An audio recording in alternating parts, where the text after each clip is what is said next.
understanding of the properties of one of the major components of the bomb, an element called lithium-7. Before Castle Bravo, lithium-7 was believed to be relatively inert.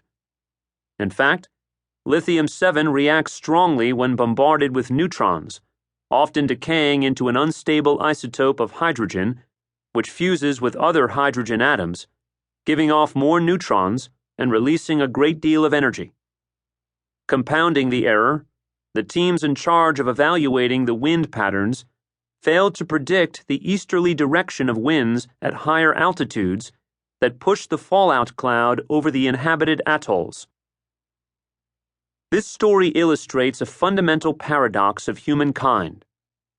The human mind is both genius and pathetic, brilliant and idiotic.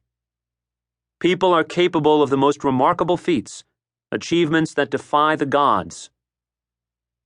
We went from discovering the atomic nucleus in 1911 to megaton nuclear weapons in just over 40 years. We have mastered fire, created democratic institutions, stood on the moon, and developed genetically modified tomatoes. And yet we are equally capable of the most remarkable demonstrations of hubris and foolhardiness. Each of us is error-prone, sometimes irrational, and often ignorant. It is incredible that humans are capable of building thermonuclear bombs.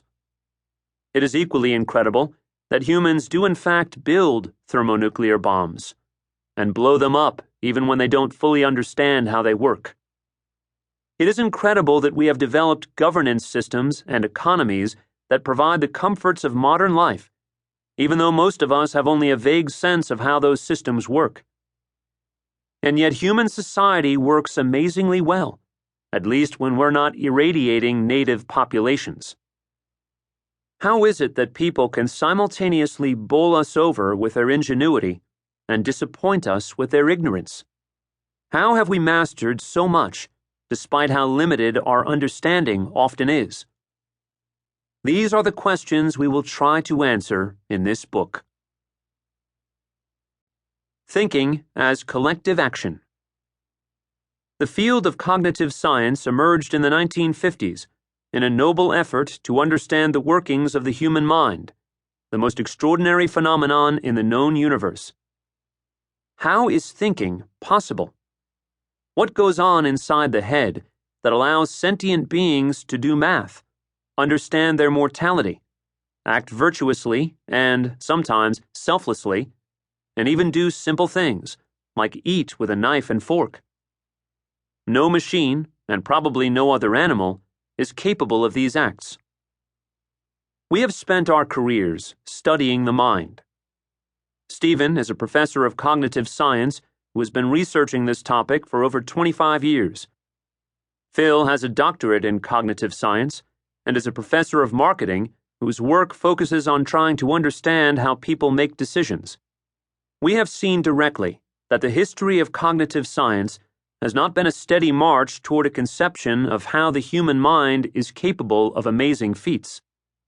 Rather, a good chunk of what cognitive science has taught us over the years is what individual humans can't do, what our limitations are. The darker side of cognitive science is a series of revelations that human capacity is not all that it seems, that most people are highly constrained in how they work and what they can achieve. There are severe limits on how much information an individual can process. That's why we can forget someone's name seconds after being introduced. People often lack skills that seem basic, like evaluating how risky an action is, and it's not clear they can ever be learned. Hence, many of us, one of the authors included, are absurdly scared of flying, one of the safest modes of transportation available.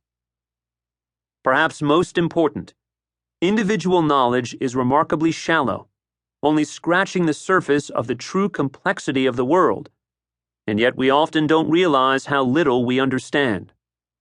The result is that we are often overconfident, sure we are right about things we know little about. Our story will take you on a journey through the fields of psychology, computer science, robotics, Evolutionary theory. To keep listening to this audiobook, I've left you a link in the description so you can do it, at no cost thanks to Audible's 30-day free trial.